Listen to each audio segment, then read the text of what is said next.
ইনকিলাব মঞ্চের আহ্বায়ক শরীফ ওসমান হাদী হত্যা মামলার মূল সন্দেহভাজন দুই আসামি ফয়সাল করিম মাসুদ ও তার সহযোগী আলমগীর শেখ বাংলাদেশ ছেড়ে পালিয়ে অন্য কোনো দেশে আশ্রয় নিয়েছেন কিনা সে বিষয়ে এখনও নিশ্চিত নয় তদন্তকারী সংস্থা। সংবাদ মাধ্যমকে এ তথ্য জানিয়েছেন মামলাটির তদন্তে থাকা গোয়েন্দা পুলিশের প্রধান মোহাম্মদ শফিকুল ইসলাম।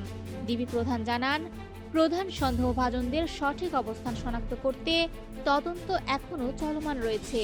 তারা দেশেই আছেন নাকি সীমান্ত পেরিয়ে পালিয়েছেন সে বিষয়ে এখনও নিশ্চিত কোনো তথ্য হাতে আসেনি।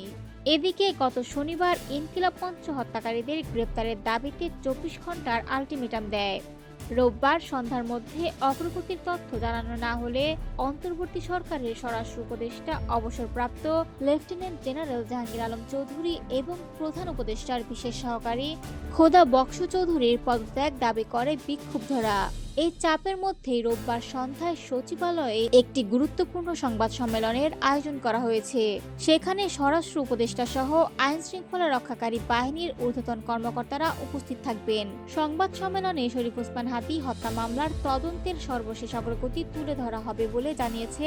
সংবাদ সম্মেলনে শরীফ ওসমান হাদী হত্যা মামলার তদন্তের সর্বশেষ অগ্রগতি তুলে ধরা হবে বলে জানিয়েছে মন্ত্রণালয় সূত্র।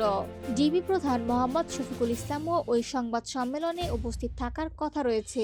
এদিকে সংবাদ মাধ্যমে দেওয়া এক বক্তব্যে ডিবি প্রধান দাবি করেছেন, গত 8 দিনে তদন্তে উল্লেখযোগ্য অগ্রগতি হয়েছে। তিনি বলেন, কারা এই ঘটনাটি ঘটিয়েছে এবং যে অস্ত্র ও মোটরসাইকেল ব্যবহার করে হত্যাকাণ্ড সংঘটিত হয়েছে সেগুলো আমরা ইতোমধ্যেই উদ্ধার করেছি।